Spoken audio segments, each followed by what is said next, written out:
तो चलिए शुरू करते हैं। सुप्रिया जी, पहला सवाल इस वक्त आपसे ही, नो कॉन्फिडेंस मोशन की क्या जरूरत आन पड़ी? अभी बदत है भाई, अभी बदत है। आपको, आपके दर्शकों को और मेरे को पैनलिस्ट को मेरा नमस्कार। आज कारगिल दिवस है और जिन जाबाजों ने इस देश के लिए सुप्रीम बलिदान दिया है उनका हमको शत शत नमन है। उन्होंने हमारी सरहद को, हमारी भूभागीय अखंडता को एकजुट रखने के लिए सर्वोच्च बलिदान, अपने प्राणों को न्यौछावर कर दिया। लेकिन जब कारगिल की बात करते हैं तो शर्म आती है ये कहते हुए कि 84 दिन से जलते हुए मणिपुर में जो भयावह हैवानियत का एक वीडियो सामने आया, और ऐसे एक नहीं सैकड़ों वीडियो हैं, ये कहना वहां के मुख्यमंत्री का है। उस वीडियो में जिस औरत के स्तनों को और उसकी योनि को छूकर उसको नंगा परेड कराई जा रही थी और उसके साथ सामूहिक बलात्कार हुआ, वो कारगिल के योद्धा की पत्नी थी। सोच सकते हैं आप, एक कारगिल के योद्धा की पत्नी के साथ इस देश में यह बर्बरता हुई और 78 दिन तक मणिपुर ने पुलिस की कार्रवाई कुछ नहीं हुई। मणिपुर के मुख्यमंत्री चुप रहे, गृह मंत्री वहां पर 4 दिन रहकर भी आ गए, उनको ना तो इसके बारे में पता चला तो वो भी चुप रहे, और प्रधानमंत्री के पास सारा तंत्र होने के बावजूद उनको इसकी भनक ही नहीं लगी। मोदी जी, आपको शर्म नहीं आती? आप ये मान सकती हैं, आज हम कारगिल के योद्धाओं को शत शत नमन कर रहे हैं। जो कारगिल का योद्धा मणिपुर में जो कह रहा है मैंने कारगिल में इस देश की रक्षा करी लेकिन अपनी पत्नी की रक्षा नहीं कर पाया, क्या आज ये देश हाथ जोड़कर उस व्यक्ति से, उस जाबाज से, उस शूरवीर से माफी मांगने को तैयार है? क्या प्रधानमंत्री हाथ जोड़कर उससे ये कह सकते हैं मैं 78 दिन चुप रहा लेकिन मैं 36 सेकंड बोलूंगा और उस पर मैं ओछी गंदी राजनीति बाकी राज्यों का नाम लेके करूंगा? क्या बाकी राज्य 78 दिन से जल रहे थे? क्या बाकी राज्यों में कानून व्यवस्था पूरी तरह से ध्वस्त हो चुकी है?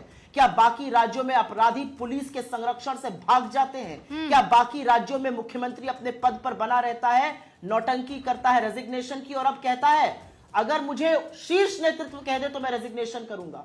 इस देश का सदन, और यह अंतिम बात मैं कहती हूं, इस देश का सदन इस देश का प्रतिबिंब है, और देश के सदन में देश के नेता सदन प्रधानमंत्री का बोलना जरूरी है, क्योंकि मणिपुर को यह आभास होना चाहिए कि हम एक स्वर में उनके साथ खड़े हैं। कारगिल के उस योद्धा को हमें विश्वास दिलाना है कि आपके बलिदान को हम नमन करते हैं, और आपकी पत्नी के साथ जो हुआ उसके लिए हम शर्मनाक हैं, शर्मिंदा हैं, और वो ऐसा कभी नहीं दोबारा होगा। तो क्या ये हम सदन में नहीं कहना चाहिए? शाबाश बेटा, बहुत बढ़िया। सुप्रिया जी, इस बात का जवाब दीजिए कि महिलाओं को सरहद में या उनके खिलाफ हो रही हिंसा को सरहद में क्यों बांटा जा रहा है? इन्होंने 3-4 वो तस्वीरें दिखा दी, क्या वो कम है तस्वीरें, या उनके खिलाफ जो हिंसा हुई है वो कम है? मणिपुर में जो हिंसा हुई है इसे तौलने क्यों लगते हैं? और दूसरा जो आज का महत्वपूर्ण सवाल है सुप्रिया जी, कि नो कॉन्फिडेंस मोशन लाने का मकसद क्या है? जैसा शहजादपुरा वाला आरोप लगा रहे हैं कि असल बहाना, ये तो बहाना है, असल मकसद मोदी को हटाना है। तेरा तो गेम बजाना पड़ेगा। मैं आपके माध्यम से एक बात कहना चाहती हूं, मणिपुर वाकई में घावों से भरा हुआ है। यहां पर आकर कविता शायद आप पढ़ सकते हो, मैं इतनी जरूरत भी नहीं कर सकती हूं। उन 32 लाख लोगों का दर्द हम लोगों ने देखा है।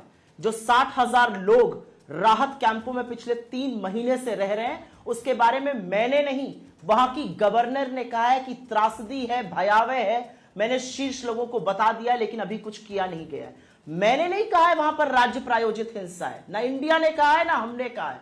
वहां पर राज्य प्रायोजित हिंसा हो रही है, ये आपके विधायक बोल रहे हैं। आपके एक विधायक को इस कदर घायल कर दिया गया कि वो लकवा मार गया और वो बिस्तर पर पड़े हुए हैं।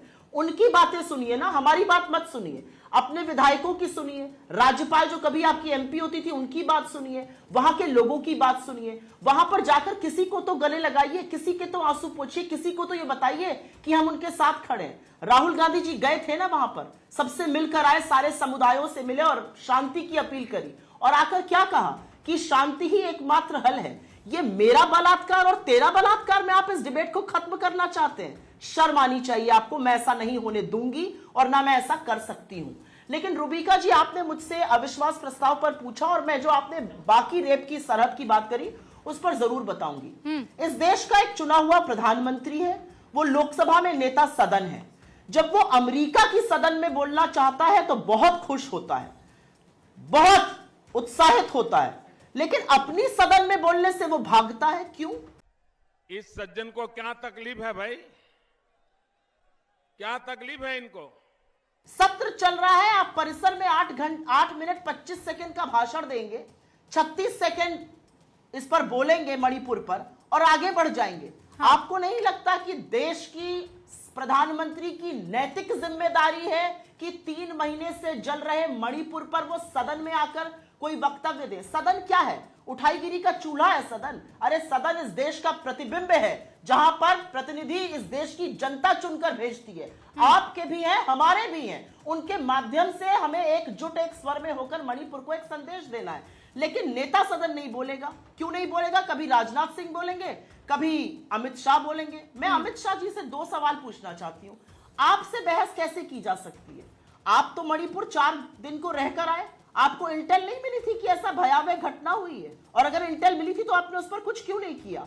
आप अपने उस एमएलए को क्या बताएंगे जो राज्य प्रायोजित हिंसा कहता है? आपका मुख्यमंत्री कहता है ऊपर से आदेश हो तो रिजाइन कर दूंगा। आप रिजाइन क्यों नहीं करा रहे उससे? हाँ।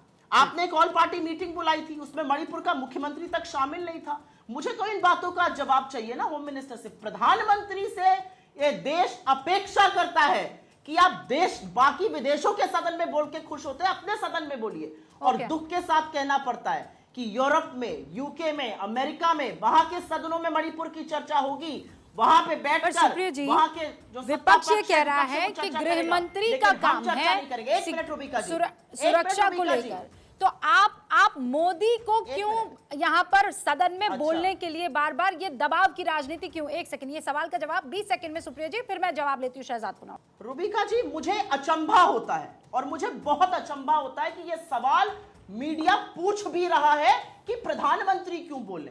इस देश के चुने हुए प्रधानमंत्री है ना, वोट मोदी जी के नाम पर पढ़ के आपने सरकार बनाई है ना। कोई कुछ नैतिकता है, कुछ मर्यादा है, कुछ संवेदनशीलता है, कुछ जवाबदेही है इस देश के लिए।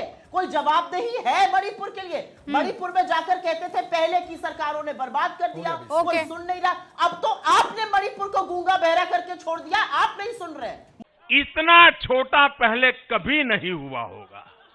तो असल में जिस बात को लेकर डिबेट होनी है वो कभी हो पाएगी सुप्रिया जी? हो पाएगी वो डिबेट संसद में? चले एक काम कर, 200 रुपए दे और 50 रुपए काट ओवर एक्टिंग के वजह। लॉजिक की बात की जा रही थी ना, आपको कुछ लॉजिक सुना देती हूं, अपने दर्शकों को सुनने दीजिए। ये माननीय प्रधानमंत्री के बोल हैं, सुनने जरूरी हैं। दिल्ली में भी उनकी सरकार थी, यहां भी उनकी सरकार थी, उसके बावजूद भी मणिपुर बर्बाद कर दिया गया। उसके लिए जिम्मेवार कौन है? ये सवाल हम नहीं पूछ रहे हैं, ये सवाल इस देश का प्रधानमंत्री नरेंद्र मोदी जी पूछ रहे हैं।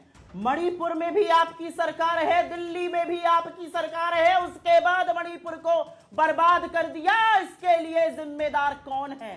जवाब अब आपको देना पड़ेगा। जिम्मेदार कौन है? सरकारें। एक छोटा सा 30 सेकंड का सवाल है, औकात और हैसियत हो तो इसका जवाब जरूर देना। इस देश के प्रधानमंत्री बीच में ना बोल। इस देश के प्रधानमंत्री को एक भयावह वीडियो ही देखना बाकी था, उसके बाद 78 दिन चुप्पी तोड़ी। इस देश के मुख्यमंत्री को बर्खास्त क्यों नहीं किया जा रहा है? 78 दिन से ज्यादा मणिपुर जलता रहा। बीरेंद्र सिंह कहता है ऊपर वाले कहे तब इस्तीफा दूंगा। इस देश के इतने भयावह कांड के बारे में अमित शाह को पता नहीं था। 78 दिन वीडियो आने के बाद स्मृति ईरानी जगती है, 38 दिन तक एनसीडब्ल्यू कंप्लेंट पर बैठा रहता है। क्या बात करते हैं आप लोग? कुछ भी संवेदना, कुछ भी नैतिकता, कुछ भी मर्यादा बाकी रह गई है? सब बेच खाइए। नहीं, वो एक कौन सी मीडिया होती है? गोदी में